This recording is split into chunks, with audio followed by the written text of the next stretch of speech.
I'm just going to leave it. This is uncomfortable. All right. Another TED Talk I got a chance to watch today, which is pretty interesting. These were both watched, by the way, while I was doing the dishes finally. So it just shows you can always be productive when you're not being productive, so to speak. But it was one by Mr. Barry Schwartz called The Paradox of Choice. And taking some classes and being ex psych major before I went to business, I thought this talk was pretty interesting. Uh, in it, he talks about, well, some ideas from his books, which I'll probably read in the future sometime, but he talks about the paradox of choice and how in Western society there's so much emphasis placed on freedom. Freedom in the sense that you can do what you want when you want, and it's kind of a mainstay of our society.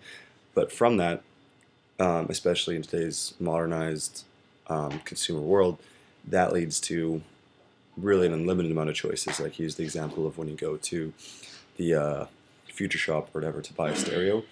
If you factor in all the different options for all the different components, there's something like 6.5 million different stereo systems you can make. So every little choice, there's so many choices, right? I'm sure it's probably more than that by now with the way technology changes in the last couple of years since this talk, but you get the point.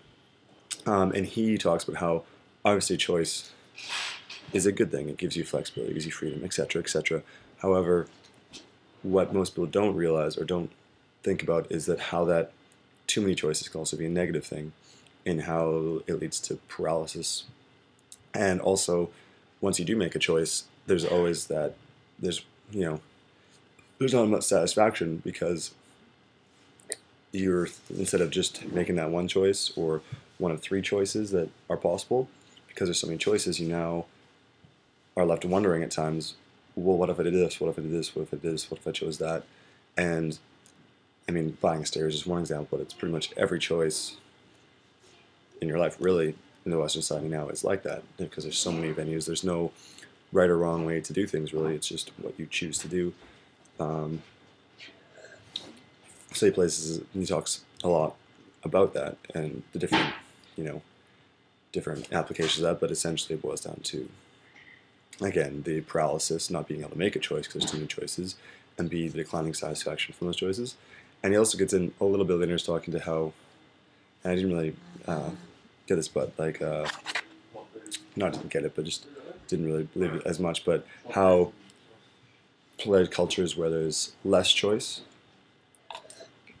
like a lot of, I hesitate to use the word or term third world, but different places where their problem is there's not enough choice. They don't have enough of things to be able to choose, and that's the problem. And here we have too much choice. So we talked about how you could balance those out somehow, or how that would be a kind of a goal, which is a very generic concept. I don't think it really applies directly, but it was interesting that that's what he thought, I guess.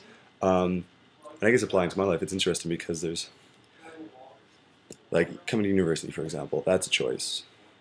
You could go work, you could go travel, you could sit in your mom's basement, you could, I don't know what else, you could go, like, there's about a billion things really you could do. You could travel. If you chose to travel, you could choose to travel to South America, Asia, Europe, stay in Canada, etc. If you chose to work, what kind of work are you doing? You could work at McDonald's, you could work as a real estate investor, you could work as, there's no, and even coming to university, what is it you're going to take? What is it you're going to do?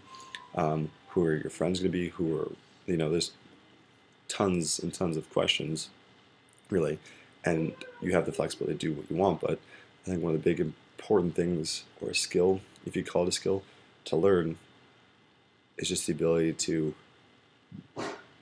decide when you've had enough information to make a choice, for example, because with an unlimited amount of choices comes an unlimited amount of information about those choices.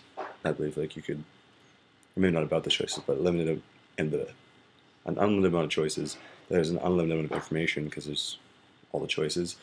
So I think a big skill is to decide when you have enough information to make a choice, because you can't go with no information. You need a certain amount, but the ability to figure out when you have enough information to make a solid choice, or the choice you want, and B, once you make that choice, the ability to just believe that it was the right choice and roll with it, and not be caught up and preoccupied in, oh, what if I did this, what if I did this. That's a big skill because of all the choices there is. And if you, I guess, along with that too is if you realize you did make the wrong choice or whatever, just the ability to be like, all right, how can I fix it, instead of dwelling on it or saying, hey, wish I did that, wish I did that, which are really basic even things that I think successful people have. But I guess in today's society, as there's more and more choices being available, it's a skill that is more and more important, I think. But yeah, overall, his talk is pretty interesting. Like I said, I'll probably read his book at some point in the future. Maybe I'll have a little rundown of it after, but it was interesting. Anyways, just for now,